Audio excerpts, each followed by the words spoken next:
తమ్ముడు నమస్తే. నమస్తే అన్న. క్రికెట్ చూస్తావా? చూస్తా. ఎవరు ఫ్యాన్ నువ్వు? విరాట్ కోహ్లీ. విరాట్ కోహ్లీ.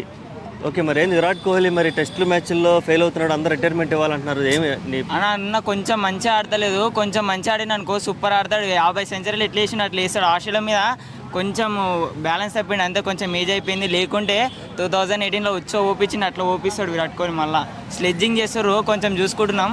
ఇంకా నెక్స్ట్ ఇయర్ చూసుకుంటాం, మళ్ళీ ఓడియా వరల్డ్ కప్లో అట్లాంటి T20 వరల్డ్ కప్లో చూసుకుంటాం. ఓకే, ఇప్పుడు మరి ఏంటి అసలుకి రోహిత్ శర్మ కూడా ఫెయిల్ అవుతున్నాడు, అట్లాగే మరి ఇద్దరిని రిటైర్మెంట్ ఇవ్వాలి అంటున్నారు. రోహిత్ శర్మ గురించి ఏం చెప్తావు?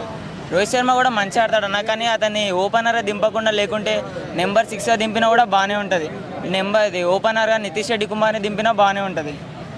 ఓకే, అంటే ఓపెనర్ల మీద డిపెండ్ అవుతున్నారు. కుదిరితే ఆ జైస్వాల్ మీద లేదంటే ఆ నితీష్ కుమార్ రెడ్డి మీద ఎవరో ఒక ఇద్దరి మీద డిపెండ్ అయ్యి మన ఇండియా టీం నడుస్తుంది, అందుకే ఫెయిల్ అవుతుంది అంటున్నారు. మన ఇండియా డిపెండ్స్ అయిందంటే జస్ప్రీత్ బుమ్రా లేకుంటే నితీష్ రెడ్డి కుమార్, వీళ్ళిద్దరే మంచిగా ఆడుతారు. ఈ 4 టెస్టుల జస్ప్రీత్ బుమ్రానే మంచిగా ఆడిండు, ఇంకా నితీష్ రెడ్డి కుమార్. జైస్వాల్ కూడా కొంచెం మంచిగా ఆడిండు, కొంచెం సెంచరీ మిస్ అయింది అంతే 2 సార్లు. ఓకే, చేంజెస్ అంటే ఏం రావాలి అసలు మన టీంలో? టెస్ట్ ఫార్మేట్ ఇంకా మనం పుంజుకోవాలంటే ఇప్పుడు T20 ఫార్మేట్ బాగానే ఉంది, వన్డే ఫార్మేట్ కూడా కొంచెం బెటర్గా ఉంది. T20 ఫార్మేట్ ఏంటంటే మన ఇండియా పిచ్ల మీద బాగా ఆడుతున్నారు, కానీ ఇతర పిచ్ల మీద సరిగా ఆడట్లేదు. అంటే ఆస్ట్రేలియా వెళ్ళినప్పుడు కానీ న్యూజిలాండ్ వెళ్ళినప్పుడు కానీ మన వాళ్ళు ఆ ఫ్లాట్ పిచ్ల మీద తేలిపోతున్నారు. అక్కడ కూడా బెటర్ అవ్వాలంటే ఎటువంటి చేంజెస్ ఉంటే నువ్వు బాగుంటుంది అనుకుంటున్నావు? కొంచెం గౌతమ్ గంభీర్ కొంచెం చూసుకుంటే అయిపోతుంది. కొంచెం T20 స్క్వాడ్ కూడా బాగానే ఉంది.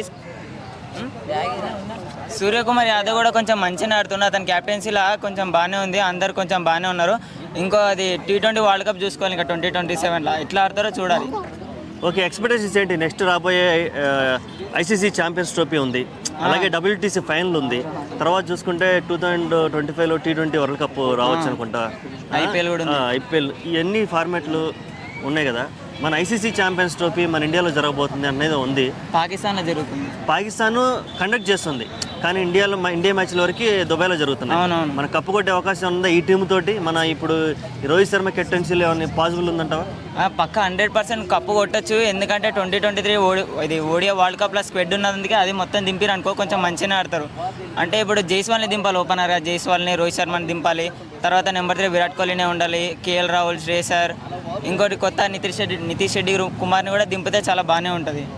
ఓకే, బౌలర్స్ విషయానికి వస్తే కేవలం 2-3 మీదే డిపెండ్ అవుతున్నారు మన వాళ్ళు. జస్ప్రీత్ బుమ్రా మీద ఎక్కువ ప్రెషర్ పెట్టేసి అతను టైడ్ అయిపోయి అతని మీద డిపెండ్ అవ్వటం, మనం యొక్క విన్నింగ్ అవకాశాలు తగ్గిపోతున్నాయి ఏమన్నా? అవును, చాలా తగ్గిపోతున్నాయి. ఇది అంటే మనం ఇది స్టార్టింగ్లో హర్షిత్ రాణాని దింపారు కదా, అట్లే కొంచెం అంతే కొనసాగించినా కూడా బాగానే ఉంటుంది హర్షిత్ రాణాని.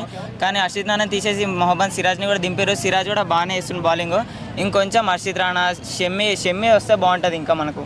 ఓకే, గంభీర్ ఎప్పుడైతే మనకి కోచ్గా వచ్చాడో అప్పటి నుంచి ఎలా అనిపిస్తుంది అతను? అంటే కొంచెం వీక్ అనిపిస్తుంది, కానీ T20లో బాగానే ఉంది, ఓడియాలో కూడా బాగానే ఉంది. కొంచెం టెస్ట్లో కొంచెం బాగాలేదు, కొంచెం బాగుందనుకో కప్పు కొట్టచ్చు మనం.